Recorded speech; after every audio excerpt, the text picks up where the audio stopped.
these blueberry plants that need to get planted. These were purchased last summer and never put in the ground. So that's the job today. In this video, we're going to talk about transplanting blueberries. Where I live, the soil is naturally acidic, but if where you live it's not, we'll talk about how to grow blueberries in areas where you have more alkaline soil. They can't grow in alkaline soil because their root structure is such that they need to have a low pH level in order to absorb nutrients.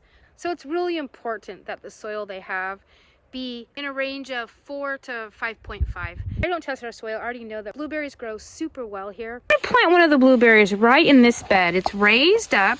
I'll weed eat it later, but it's raised up.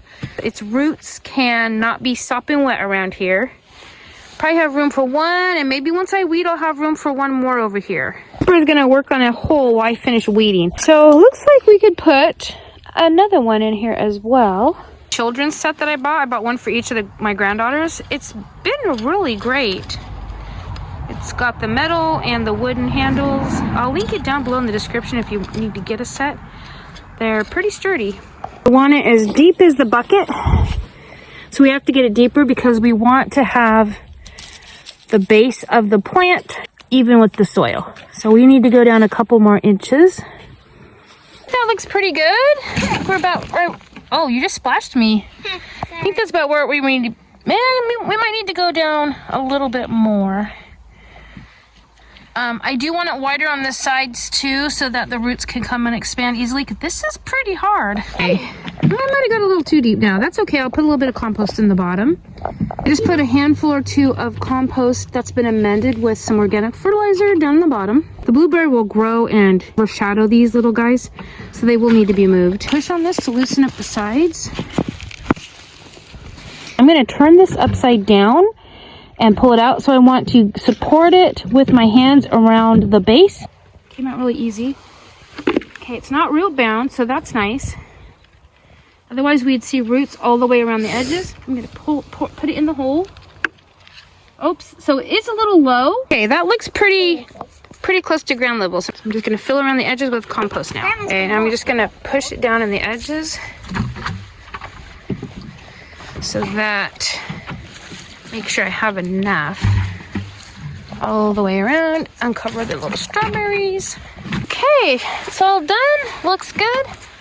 I'm gonna go ahead and leave this marker on it until I get something more permanent to put here with it, so we can remember what variety this is. This one's called Top Hat. The best time to do this is when these are dormant, late winter.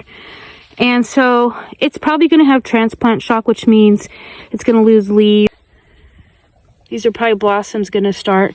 It's probably gonna lose all that, but that's okay. I'm ready for next year. This is the next afternoon. I just gave it another drink of water. Just like anything when transplanting out, it's really important to keep them well watered. I keep an extra special eye on them for the first couple of weeks, and then that gives them a little bit of time to get established. Now, if you have alkaline soil, it's not gonna be easy to change it permanently in your native soil. The easiest thing to do is going to be to plant them in a container or a raised bed that you have changed, amended in such a way that the soil is now acidic. Sort of raised bed or a large pot could work well, because you could just put whatever soil you want inside that container and then just add compost to it annually, as well as perhaps an acid-loving fertilizer. They make them specially for berries. If you don't want to, or you're unable to use a container or an actual raised planting area, another option might be to take a bale of peat moss and soak it until it's a soppy mess. Peat moss has a pH of between 3 and 4, so that will help balance things out. You're gonna dig your hole to transplant your blueberry in, and you're gonna lay that peat moss at the bottom of it, and then spread the roots of your plant over the peat moss. And then throughout the season, I would add compost to it annually, as well as perhaps an acid-loving fertilizer. Personally, I would go with container planting so that I know the soil that I've put in there is adequate. If you're interested in berries, I did a video on strawberries a couple years ago. Go ahead and link it here if you're interested.